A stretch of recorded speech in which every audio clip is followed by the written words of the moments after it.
बच्चों नमस्कार। आपके अपने पसंदीदा YouTube channel dream study point में आप सभी का स्वागत है।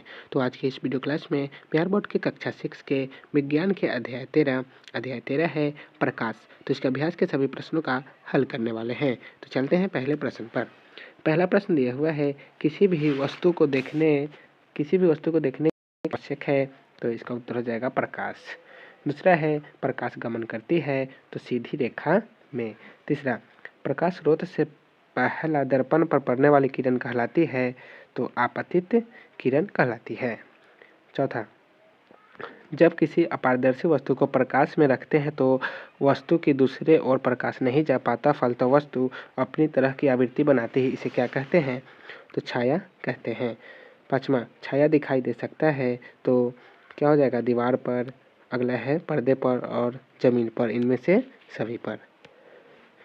2 नंबर प्रश्न है रिक्त स्थानों की पूर्ति करें। पहला लकड़ी का टुकड़ा डैश है तो अपारदर्शी है। दूसरा कांच का टुकड़ा डैश है तो पारदर्शी है। तीसरा दर्पण में डैश बनता है तो प्रतिबिंब बनता है। चौथा प्रकाश डैश रेखा में गमन करती है तो सीधी रेखा में गमन करती है। पांचवा किसी वस्तु को देखते हैं डैश के कारण तो परावर्तन के कारण। 3 नंबर प्रश्न है पारदर्शी, अपारदर्शी तथा परभासी वस्तु के 3 उदाहरण दे। पहला क्या है? पारदर्शी वस्तु। तो पारदर्शी वस्तु का पहला उदाहरण शीशा, ग्लास हो जाएगा। दूसरा जल और हवा।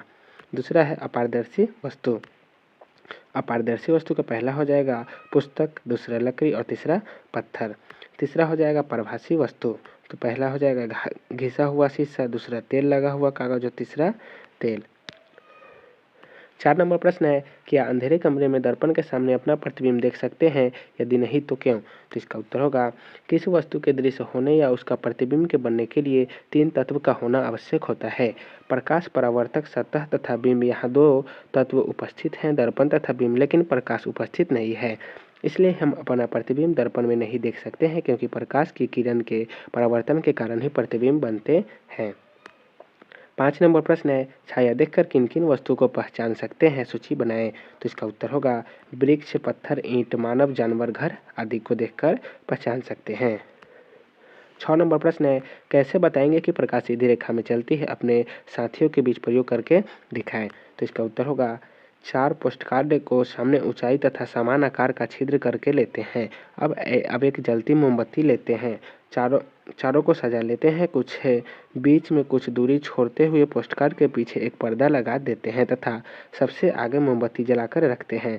अब प्रयोग का अवलोकन करते हैं तो पता चलता है कि पर्दा पर छिद्र के आकार के बराबर प्रकाशित होता है। अब एक पोस्टकार्ड में पहले से अलग छिद्र कर इसे पोस्टकार्ड के बीच में डालते हैं और फिर अवलोकन करते हैं कि पता चलता है कि पर्दा पर की किरण नहीं पहुंच पाती है, यानी पर्दा को जो क्षेत्र पहले प्रकाशित था अब कोई भी क्षेत्र प्रकाशित नहीं होता है।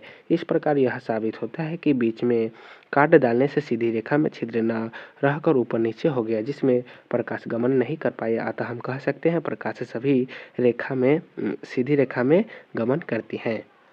तो प्यारे बच्चों आज की इस वीडियो को यहीं समाप्त करते हैं, फिर मिलेंगे नेक्स्ट वीडियो में। वीडियो अच्छा लगा होगा तो वीडियो को लाइक कर दीजिएगा, चैनल को सब्सक्राइब कर दीजिएगा। तो आप सभी को वीडियो देखने के लिए बहुत बहुत धन्यवाद।